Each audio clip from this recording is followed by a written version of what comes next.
Welcome to Decoded by Thredo. I am your host Sharath. Today I have an exciting guest who I met in real life last week. I had an opportunity to hang out with her and talk about a lot of things when we both were at the support driven leadership summit. Without further ado, Hilary, welcome to the show. How are you feeling? Thank you so much for having me. I'm feeling good. I think I'm still riding the high from the leadership summit. It was so nice to see old friends in person again, but also make new friends like you and just hang out and just sort of immerse yourself in customer support for 3 days. So, Yes. still feeling Yes. that good energy. Yes. Yeah, don't we all? I think we all have that. Still, the energy is contagious. I think one thing I really observed about support driven, the whole community is everybody is damn helpful. They just want to help you. They just Yeah. want you to win. So that energy is really like something that I carried as well from that conference. But for folks who doesn't know Hillary, let me give you guys like a brief intro. She's a singer turned support leader. Yes. On and she has tons of experience, like 10 years plus experience. She was a senior director of support at this company called Sana. She's in advisory roles right now at Partner Hero Aimiable. By the way, speaking about Partner Hero, I interviewed Greg on the show like 2 weeks ago. So big shout out Nice. to him as well. And Hillary, coming back to Hillary, she did uh, leadership roles at in companies like Glooko, Handshake. I can go on and on. And she did this phenomenal keynote on during our support driven conference about leadership, managing support teams, which we will take a deep dive a little bit. But right off the bat, how are you enjoying your uh, role as a support leader versus being a singer? Talk to me about like a little bit about that before we go into the heavy hitting stuff. Well, it's okay. So I majored in vocal performance in college, and that's actually where I met my husband, who's a professional percussionist as well. So Wow. very musically inclined. We met freshman year of music theory, which was adorable. But I think no matter what branch of the arts you're in, whether it is music or an instrument or music ed or something else, anything aligned with the arts really sets you up for success in customer support. Mm, I think in a way that folks don't always realize. I'm used to being on stage. I'm not shy. I might not always mm, know what to say, but I'm not afraid to like step on the stage and have the spotlight on me, whether that's right. talking to a customer or delivering a keynote. I'm open to communicating and collaborating clearly in that way. Mm, mm, And I think also too, there's such collaboration that is needed when you are a musician, whether that's within your peers in an orchestra mm, or working as a singer with your band.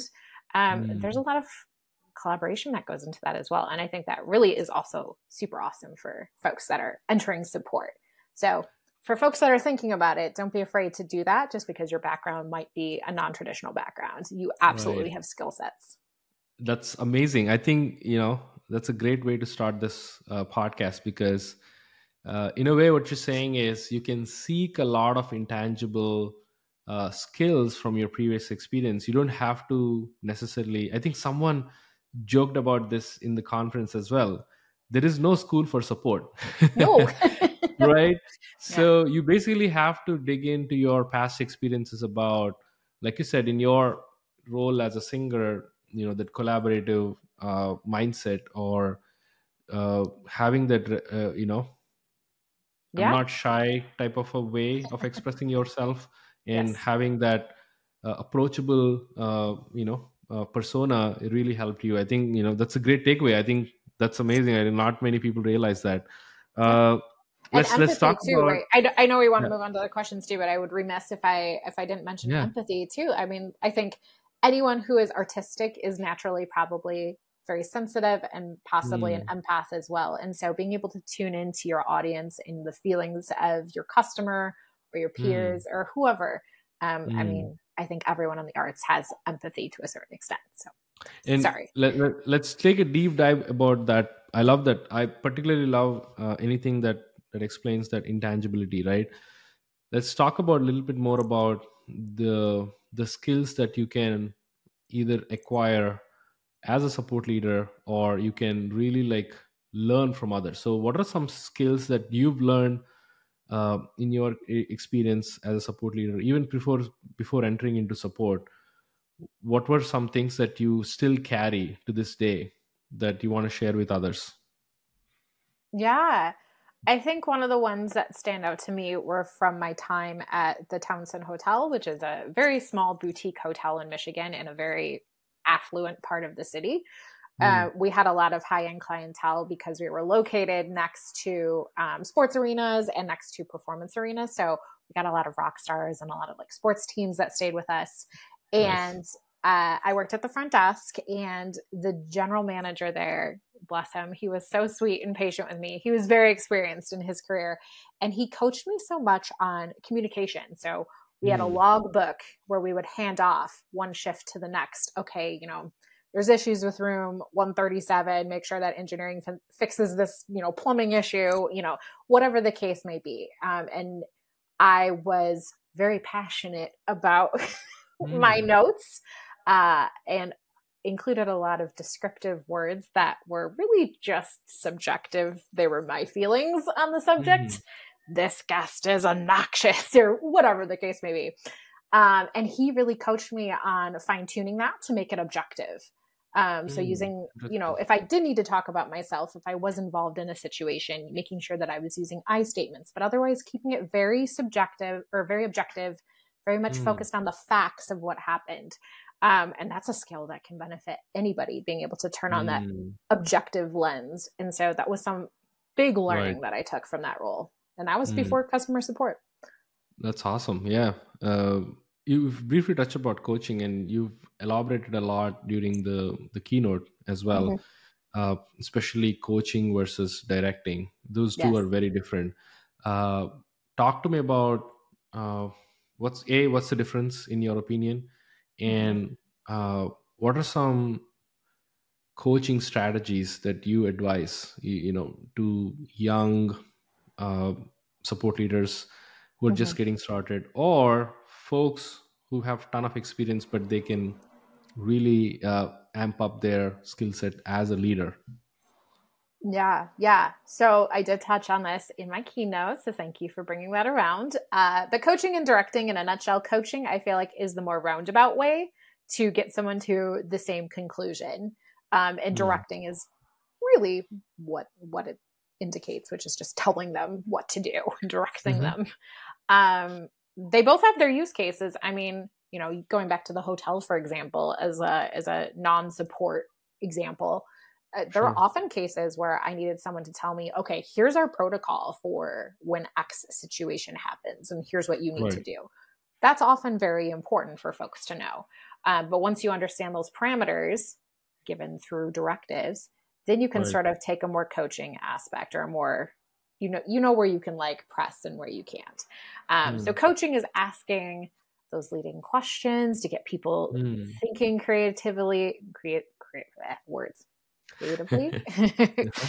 and really sort of guiding them onto the right track. And so I Mm, think it's important to be able to do this. And it's certainly a difficult skill. So don't beat yourself up. I'm not perfect at it. I don't think anybody is, but mhm, being able to just sit back and say, okay, well, one of the questions I like to ask people, what would you do if I wasn't here? If I was on mm, PTO, what would you do? This mm, decision is yours. And so kind of getting them thinking about a solution and then talking through the impact and maybe the pros and cons. Um, mm. yeah. So start to challenge folks. It's so easy in the moment, especially as a support leader. The queues are on fire, everything's on Yeah, fire, things are changing rapidly. It's so easy to just shout out or, bark out directives to folks. absolutely. You know the Right. answers. Maybe you've been around for a while, you've been there for 3-4 years, you have this legacy knowledge. But whenever you can, take the moment to step back and take the time to coach them through it, because then you'll build and develop leaders that can do what you're doing one day. And I mean, the Right. goal is to scale yourself out of a job and get to that next level, right? So Yeah. you want folks to be able to do that. Coaching is, in a way, I think, is a long term play. It's not a shortcut. It takes a lot of Yes. time. And the other way, which you said, either reacting, coaching is responding. Uh, Anything else is kind of reacting, which is a shortcut. Yes. And it usually shortcuts never work in every part, every aspect of life.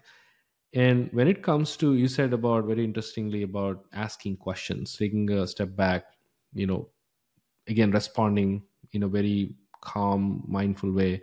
Mhm. What are some questions that people should really really focus on, like when they, like you said, when there is like a conflict about either support agents are not doing their best, or let's take they're getting overwhelmed, for example, or Mhm. they don't have the right answers, they're misguiding customers, which eventually end up in csat and whatnot. How do you advise when it comes to coaching support lead, support leaders should focus on are there any templatized questions that people should ask, or they I don't shouldn't miss? Let me frame it this way, that they shouldn't miss. I think I don't have a specific like magic question, but I think any questions that get to the heart of why. So you kind of touched on agents that are maybe not performing well. What is the why behind that? Is it a knowledge gap? That might not be Mm. their fault. That might be a documentation issue on your company's part. Um, Mm. do they not have the tools that they need to succeed and hit their metrics? That could be Mm. on your plate. That could be Mm. on you.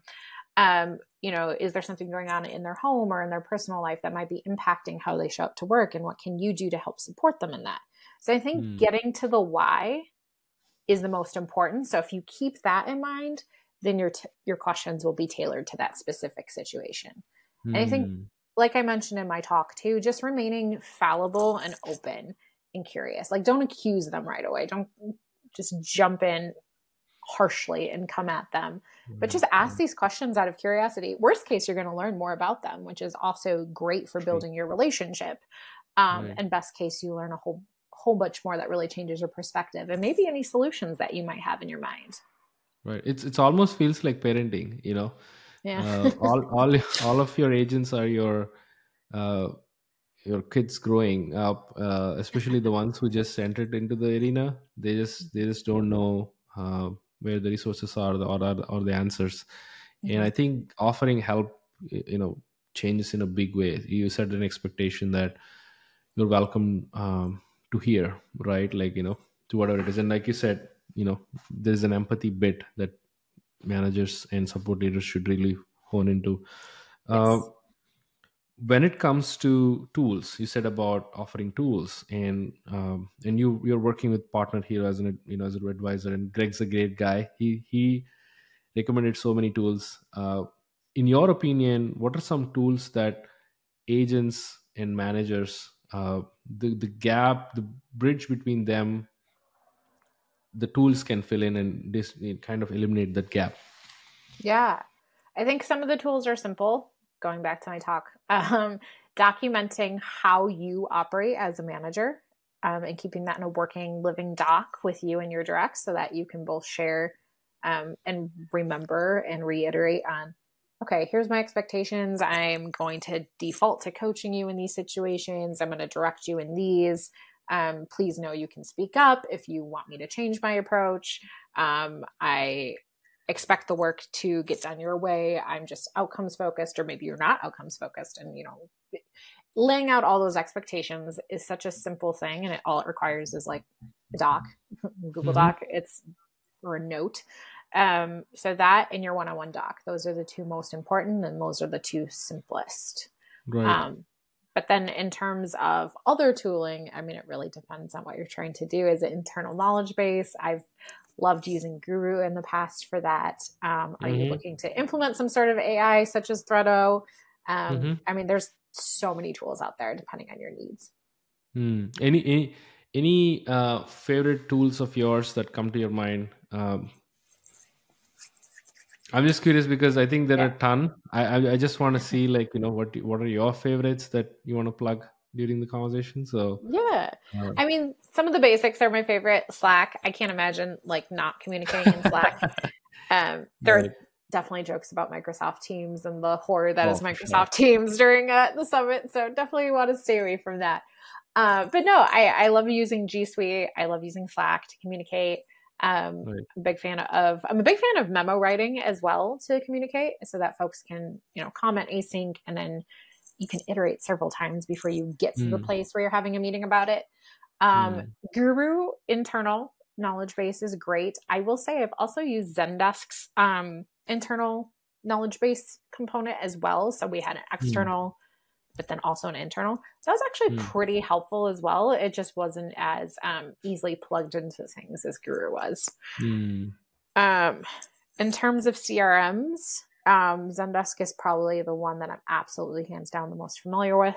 Pros and the cons. It's a very powerful tool, but I'm Mm. seeing some interesting ones come out. So, for example, at Summit, as you know, we had DevRev Mhm. there, and I was very Yes. intrigued. I know very little about them, but I would love to learn more. Mm. I think there's a severe lack in bridging the gap between all the data that support teams sit Sure. on, because we sit on mountains of data, Sure. and the prod eng teams that are trying to build things in Sure. the way that like supports your customers and your customers' needs. And there's such a gap between those. So I'm very intrigued by, integrations between tools like Jira and Mm. Zendesk, for example, but also tools like DevRev that potentially might just be natively bridging that gap. Awesome. Interesting. Uh, yeah, they're amazing. Set of folks. Definitely doing incredible work in support.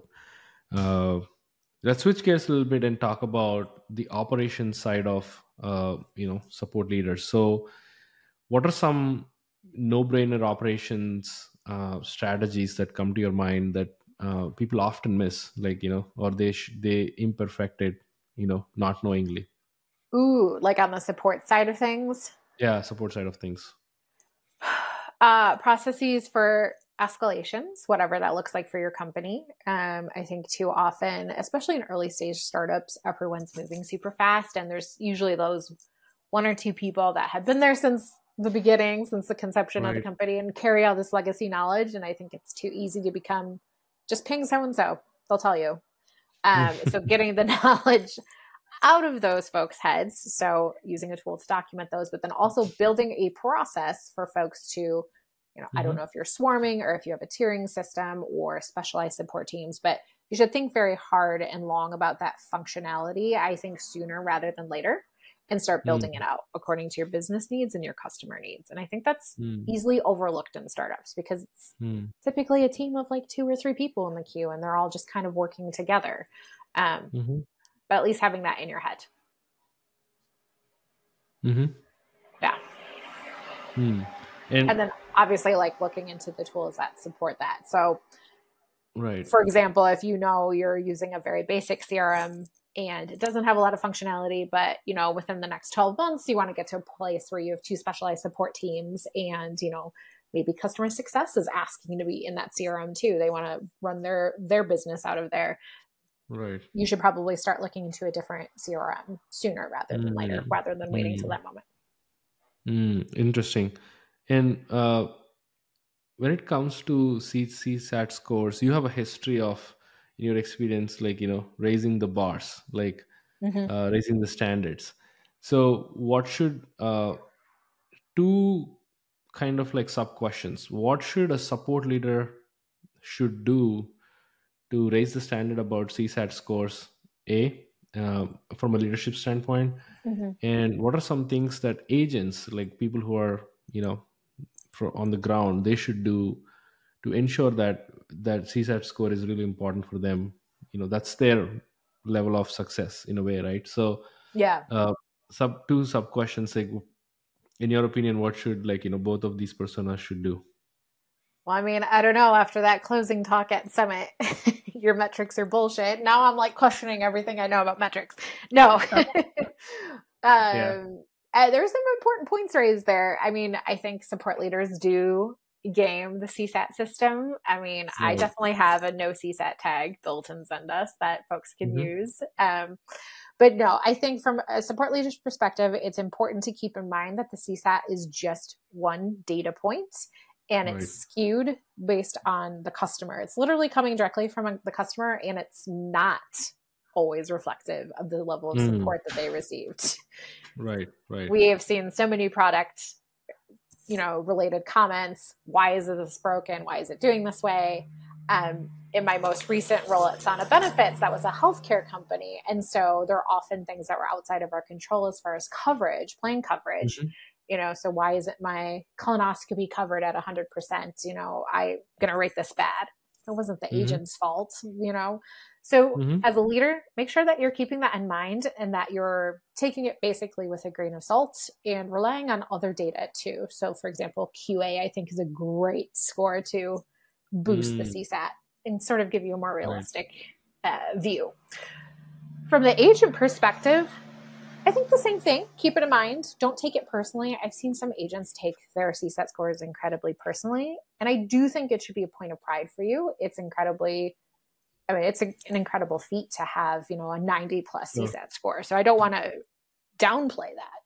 But at the same time, it is a reflection of the customer base that you're serving. For example, we often see in like T3 or the highest escalation point of customer support, those folks are often taking fewer tickets because they're more complex and are typically rated poorly more often because it's such a high escalation point. So I think those are some of the things you have to keep in mind as well. For sure. Definitely, Nick messed up everybody's mind. He did. He did. He made a very compelling points when it comes to numbers. And even I'm new to support, but even it made me think what? You shouldn't overthink about some of these numbers that are forgotten eventually in the long run, right? So I think I love his talk about focusing on building relationship rather than stressing out yourself on the numbers. Yes. And keep iterating on them because they won't always continue to serve you over time, right? And so that's something that I've done in all the support teams that I've built. We have one set of metrics when we first get started, but I evaluate those pretty much on a yearly basis. And I would say I change them probably every 2-3 years. At some point, it doesn't become effective, for example, to measure phone adherence. Maybe in the beginning it was when you first rolled out your workforce management tool and you had to get folks used to, hitting a certain level of adherence to their phone schedules. But maybe 2 years down the line, everyone's comfy, everyone's doing well, and that's really not effective. And you might want to look at occupancy instead, what they're doing with that time instead of adherence. So being flexible and changing those. My QA score goals, for example, also evolved over time. For a while, it was just 80% we wanted them to hit. They were consistently hitting 85. So I changed it. You're already doing this. Let's change it to 85. And then the team just kept leveling up and they were naturally hitting about 90, 92%. All right, let's change the metric again. Y'all are setting the bar high. I'm going to support this. I love that. Let's go back to, I think I forgot to ask this question when you were talking about operations. You also have a track record of how to reduce operational costs, right? So what are some strategies that you've implemented that really worked well that you want to share with us, for listeners?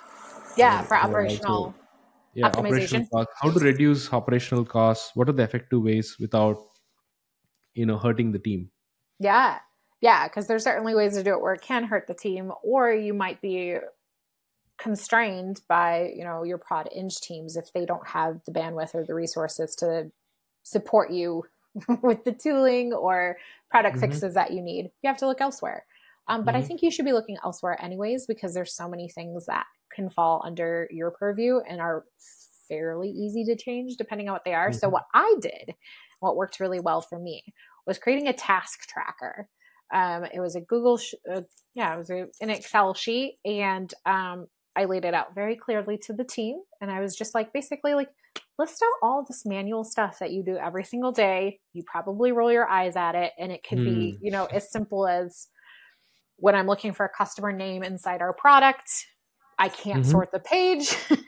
Or it could be something more complex, like I need to go through 3 different tools in order to find the answer for a customer, or, this process is broken, whatever it is that takes time out of your day. And then how often is it happening daily?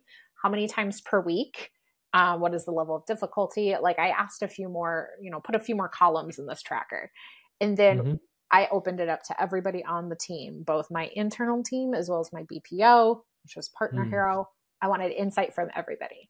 After I got those, I sorted them and did some analysis. So I sorted them into things that would require a product fix versus those that were operational and that I could make changes towards.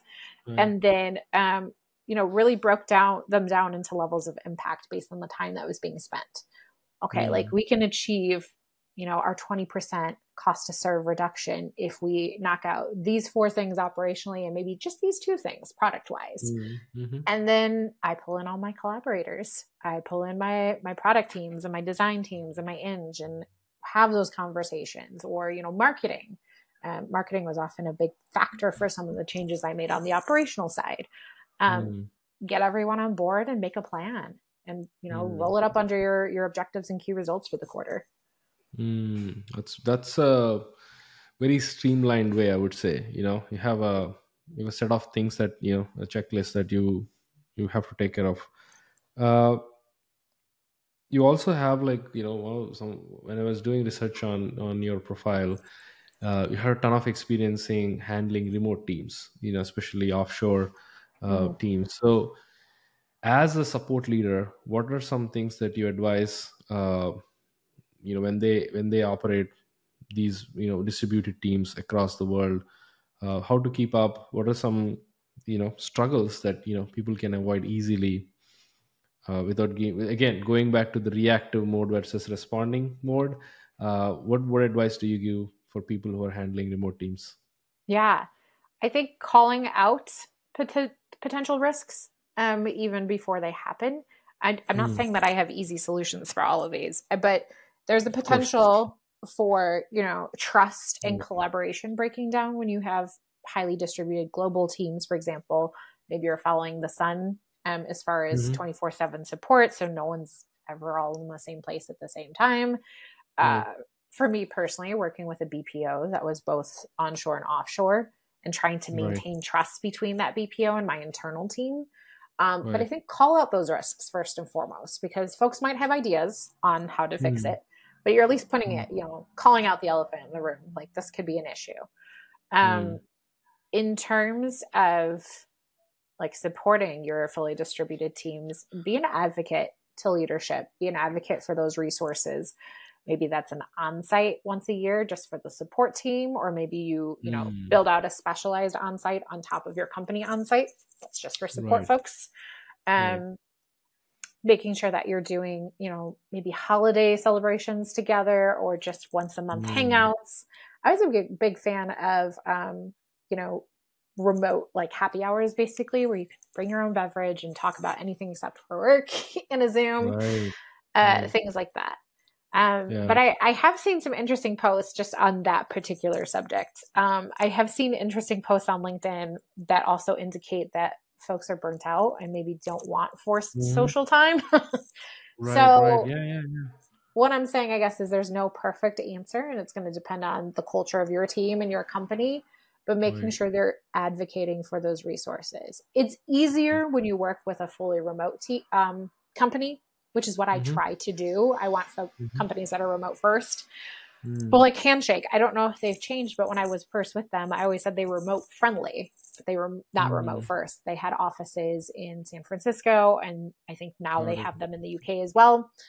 That hybrid mix is really challenging to work with, especially when your entire support team is remote.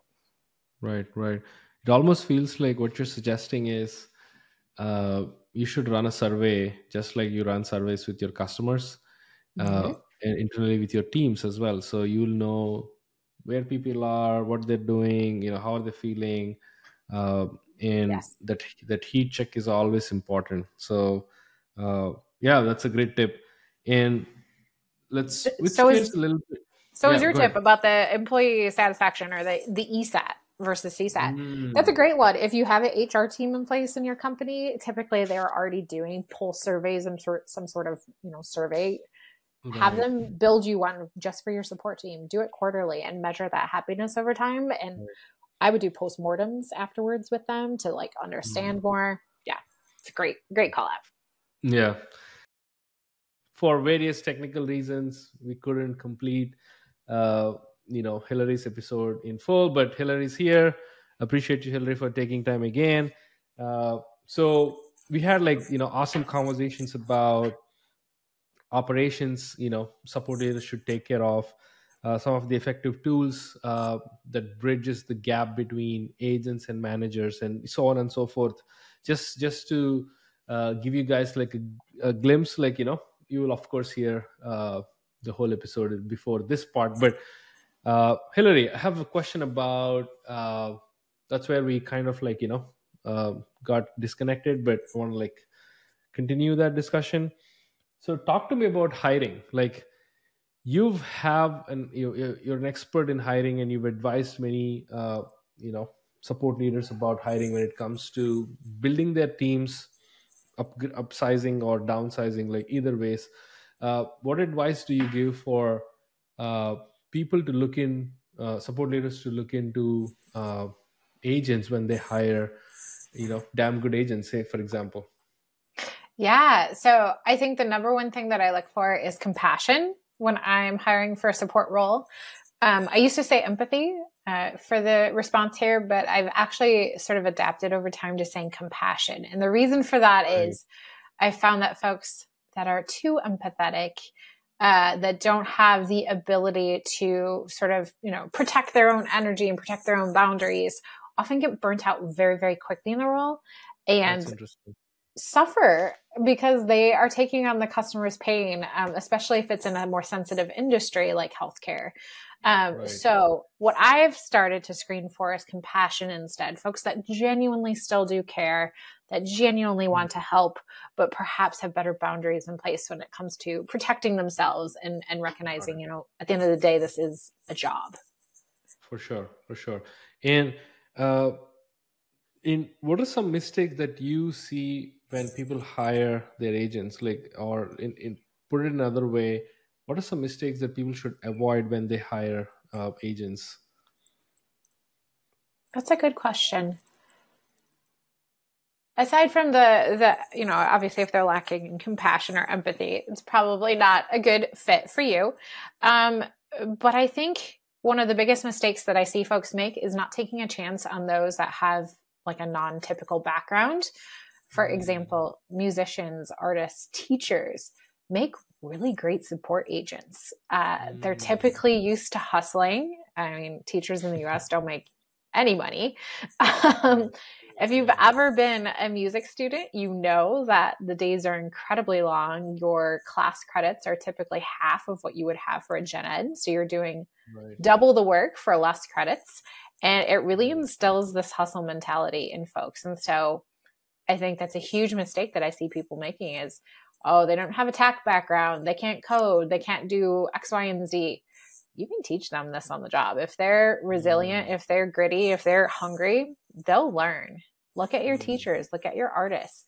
These folks right. often can explain difficult concepts in numerous ways too, which Mm, you want on your support team. One, mm, one right. response may not make sense to a customer, and you may have to explain it three different ways before they understand it. So that is, Right. I think, the number one issue that I see folks making. That's very interesting, and I think by encouraging different backgrounds, you're also encouraging different perspectives, right? Like everybody gains their own experience doing these roles, and they play a different role in their careers like in the past. And I feel having that diversity angle, with different experiences coming to the table, that adds a lot of value in my opinion as well. In Yes. and in other words, if you were to hire, like or if you were to build a team from scratch, Mhm. uh what is like a checklist Hillary would maintain or write, like cut off, like these are the things that there must do. Do you have like a process flow when it comes to hiring? Oh, as far as like the actual hiring process, like the interviewing and the setup of Yeah, like the the panel. interviewing, like yeah, how what are some different questions you would ask, uh you know by checking their caliber, like you said, different experiences. How do Yeah. you kind of see a fit from a musician to a teacher to like a support leader? Yeah, absolutely. Well, I always ask behavioral questions. So I'm going to ask, tell me about a time when you were under pressure at work. What was the situation? What did you learn? What was the outcome? Tell me about a time when you had a goal and you actually did not reach the goal. That's a good one. What happened? What did you learn? Yeah, I'm not going to give away all my questions, but I like to ask behavioral ones. I like to ask, a few more personal ones just to get to know them. Like, it's been a stressful day at work. Afterwards, like, what brings you joy? What are you irrationally passionate about? What makes you happy? Yeah, and I like to pepper it in with some spicy questions as well. I will say most of my questions can be found on the first round review. First round is obviously VC firm, but they have an excellent blog with excellent articles, and they have a lot of great interview questions. So I recommend checking those out. Interesting. Yeah. First round, they do an amazing job. I think they turned 10 years very recently. It's been 10 years. Another question in regards to like hiring. What was that? Damn.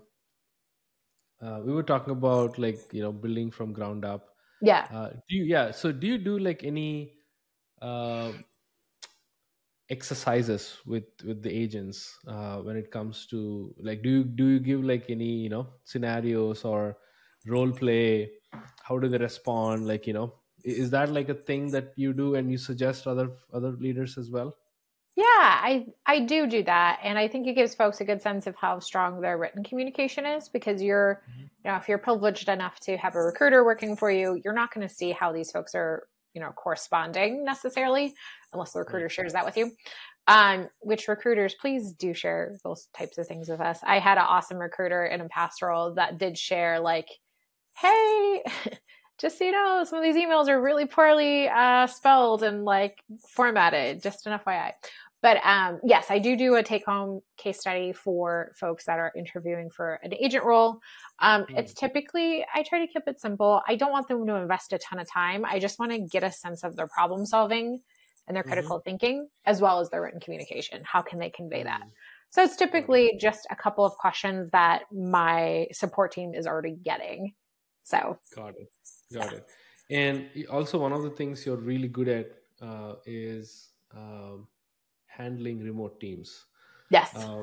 And given in an age where pretty much everything is remote, I know we're going back to offices and all, but especially in support, it's really hard to bring everybody together under one umbrella.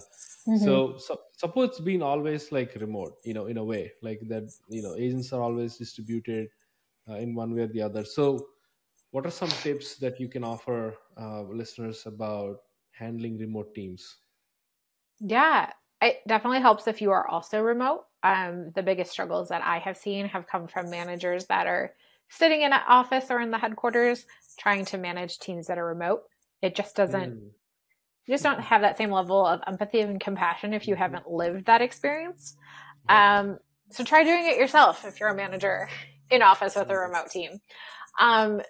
So living the experience, but then also I think just you rely much heavily on written communication or recorded audio communication, for example, voice memos, voice recordings, things like that.